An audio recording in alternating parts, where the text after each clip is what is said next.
interrupt this episode of Wrestling's Rock Bottom to bring you some breaking news. Simon Gotch, one half of the Vaudevillains, has mutually parted ways with WWE. His last match would happen in the dark match before the tapings of SmackDown Live tonight. We now return you to your scheduled programming.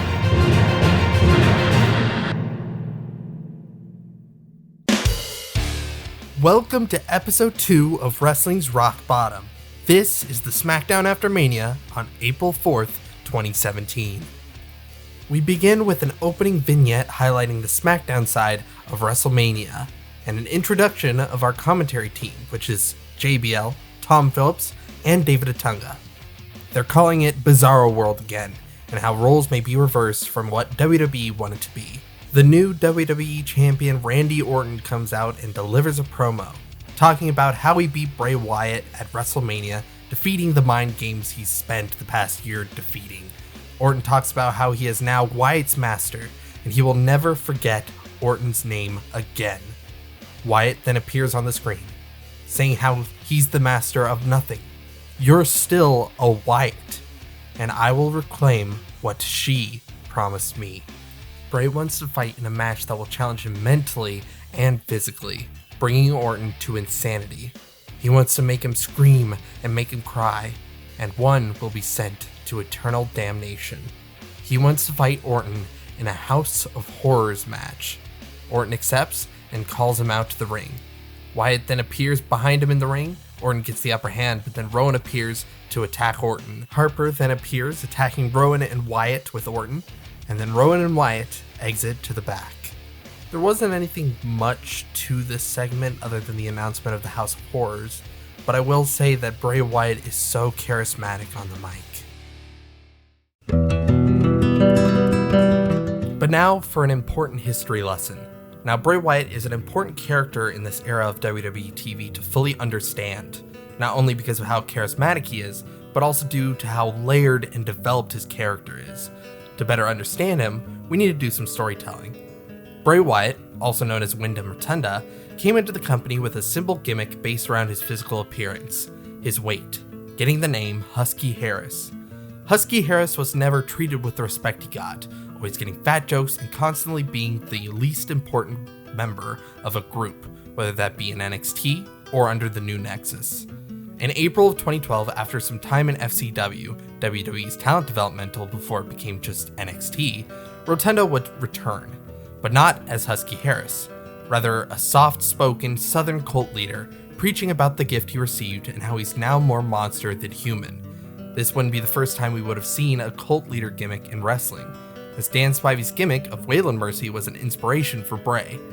In July, he would introduce the members of his family, Luke Harper and Eric Rowan, two devoted followers of Bray Wyatt, willing to do whatever he said. Together, they were powerful, and with the help of Sister Abigail, the powerful being they hailed, they would move on to the main roster, taking on Kane, Randy Orton, Daniel Bryan, and anyone else that came in their way, as Wyatt promoted that he was the face of fear, all while the audience sang to him, as he had the whole world in his hands. In 2015, Braun Strowman would join as the Black Sheep, and this would all come to a head at WrestleMania 30. The pivotal moment of Bray Wyatt's career facing the biggest star in the company, John Cena. Bray constantly tormented Cena, trying to turn him into a monster. However, at WrestleMania, John Cena defeated Bray Wyatt. At that point, Bray Wyatt started spiraling both in character and out of character due to his booking. Bray Wyatt would lose major matches, started to get hokey horror spots like creepy children and magical spooky powers, and then would lose his family too, leading to the present, after a big upset win at Elimination Chamber, winning the WWE Championship. During this time, Bray was in a storyline with Randy Orton. Bray had inducted Orton into the Wyatt family as Orton had helped Wyatt. However, Orton would cause a divide between Wyatt and Harper, and with Orton breaking free from the mind games of Wyatt, setting the Wyatt family compound on fire, seemingly destroying the essence of Sister Abigail. This would culminate at WrestleMania 33, Randy Orton versus Bray Wyatt for the WWE Championship, where Orton beat Wyatt to win the gold. Also, there were weird projections of bugs and maggots, but the less we talk of that, the better. Now back to the review.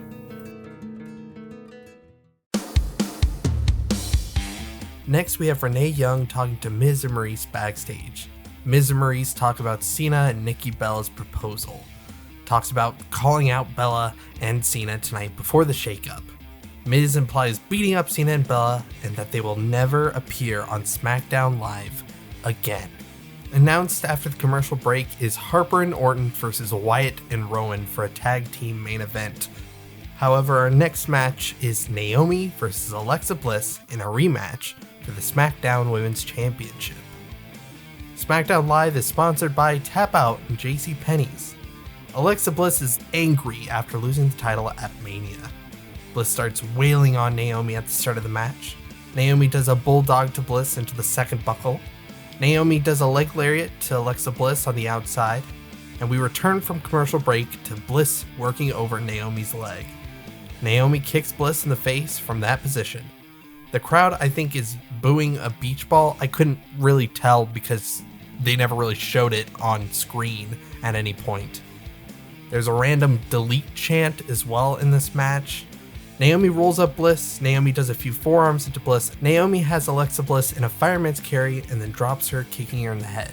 We see a DDT by Bliss to Naomi, and after every 2 count, the crowd is saying sweet. This is obviously a reference to the "too sweet" catchphrase that New Japan and the Bullet Club were getting over at this point, because Bullet Club and New Japan was probably the most over thing in wrestling at the time. Naomi hits Bliss with the rear view for a 2 count. Naomi does an enziguri from the top rope, and Naomi goes for the second rope, but Bliss tugs her down. Bliss tries to hold onto the rope, but Naomi rolls her over into a submission, causing Bliss to tap out for the win. Overall, this isn't a bad match at all. I will say the crowd is probably the worst part of it because at points they get distracted, but overall I think it was a pretty fine match. Next up, Kurt Hawkins cuts a promo about the Superstar shakeup and offers an open challenge to which Ty Dillinger makes his first appearance. Dillinger does a cartwheel into a 10 taunt because that was his gimmick, is that he was the perfect 10. Dillinger does a flurry of strikes on Hawkins. Dillinger does a 10 count of punches into the corner because, get it, getting the crowd to count 10, that's the entire gimmick of that spot. Dillinger then hits a Fushigoroshi, which he calls the tiebreaker, for the win. This was a pretty nothing match. The only purpose of this match was pretty much to introduce Ty Dillinger to the SmackDown crowd and have him debut for the main roster. After the match, we see Mojo Rawley backstage with Dasha talking about the Andre the Giant Battle Royale. He talks about how unreal it is to win, and then talks about how Gronk and him celebrated. Then talks about what would have happened if Andre the Giant was there to party with him. Afterwards, we get a recap of the McMahon promo about the Superstar shakeup, and apparently WrestleMania was the most social event. We go back out into the ring where Cena's music hits, but it's not Cena and Bella that come out, but actually Maurice and The Miz cosplaying as John Cena and Nikki Bella. Miz starts mocking John Cena's way of speaking, starting a "Cena sucks" chant. Maurice as Nikki talks about how she manipulated John. Miz as Cena talks about how their love isn't real, and talks about how effective immediately they are leaving WWE for Hollywood. Miz then starts a "No More Cena" chant when a violinist appears on the entrance ramp. Shinsuke's music then starts to play live with the violinist, to which Shinsuke Nakamura makes his SmackDown debut. Shinsuke does his whole entrance theatrics to the crowd singing along, and that's it. But holy crap, was it the best way to introduce this charismatic person in the ring to the main roster. Now we have Baron Corbin versus Dean Ambrose in a street fight, except it's not for the Intercontinental title, which I found that out at the end of the match, but we'll get there. We get a vignette slideshow of the Intercontinental match at Mania. Corbin sends Ambrose into the corner. Corbin grabs Ambrose and trips him into the mat. Corbin then grabs a chair from the outside, but Ambrose drop kicks the chair into his face. Ambrose then dives to the outside, sending Corbin behind the announcer table. Ambrose then dives off both the announcer table and the barricade as we cut to commercial. We come back and Ambrose gets sent through the table, set up in the corner. After seeing Ambrose wrestle as Moxley the last couple years, it is very weird seeing him wrestle a more agile style. Corbin grabs a leather strap from under the ring and starts whipping Ambrose with it. Corbin then sets up a chair between the turnbuckles, but Ambrose dodges out of the way, sending Corbin headfirst into the chair. Ambrose looks for dirty deeds, but Corbin reverses it. Ambrose then gives a big lariat to Corbin and grabs the leather strap before whipping Corbin with it. Ambrose sends Corbin to the outside and dives onto Corbin. Ambrose sets Corbin on top of a table set up on the outside of the ring and elbow drops Corbin through the table. Ambrose then climbs up to the top rope again and Corbin throws a chair at him. Ambrose then falls down and gets hit with the End of Days for the win. This is not a bad match at all, and hell, I think this is my match of the night so far. Also, I very much thought that the Intercontinental title was on the line in this match, so I thought Baron Corbin was the new Intercontinental Champion. Next, we have a promo from Shane McMahon, the active general manager alongside Daniel Bryan of SmackDown, who just came back from a grueling match against AJ Styles. We see him talk about how superstars should be hoping to come to SmackDown Live, as it is the land of opportunity, when AJ Styles' music hits and he comes out. Styles talks about how he doesn't want to leave SmackDown, and how Styles says that SmackDown is the house that AJ Styles built. Styles doesn't want someone else to take it away from him, and he owes Shane something. And Styles offers him a handshake. Styles then fakes a punch, but he then poses and leaves. A sign of respect to Shane McMahon.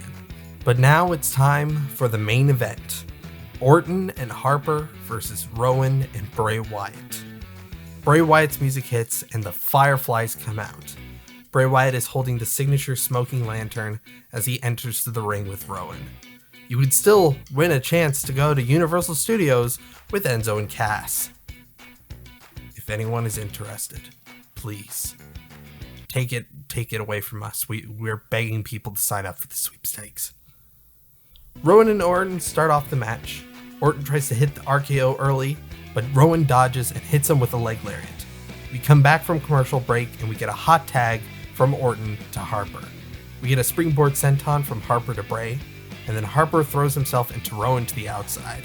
Bray Wyatt then dodges out of the way of the dive and clotheslines Harper on the outside. Bray Wyatt hits a senton on Harper and then Rowan hits a splash. Rowan sends Harper hard into the quarter and Rowan catches Harper and hits him with a spinning slam. Wyatt hits a rolling lariat to Harper and then Rowan starts clubbing Harper on the top rope. JBL mentions Southpaw Regional Wrestling for some reason, which is a show that they had specifically for comedy on WWE Network at the time that was a comedy parody of old 80s and 70s style wrestling. Rowan then hits a dropkick to Harper, and then Harper hits a Bossman Slam to Bray Wyatt.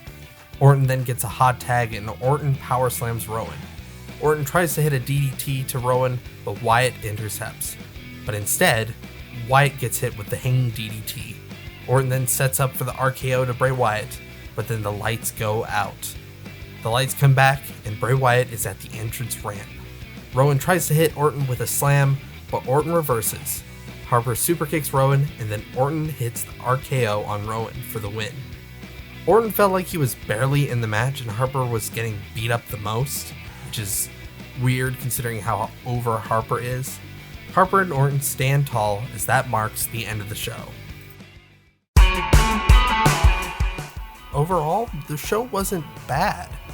I mean, we saw Shinsuke and Ty Dillinger's main roster debut. Also, Ambrose and Corbin had a really good match. However, I didn't feel like any new stories happened. Just continuations of Wrestlemania stories. I guess it makes sense though, considering the shakeup coming up soon. But that marks the end of today's episode of Wrestling's Rock Bottom. What are your thoughts on the episode of SmackDown? Let me know in the comments below. Until then, I'll see you next time.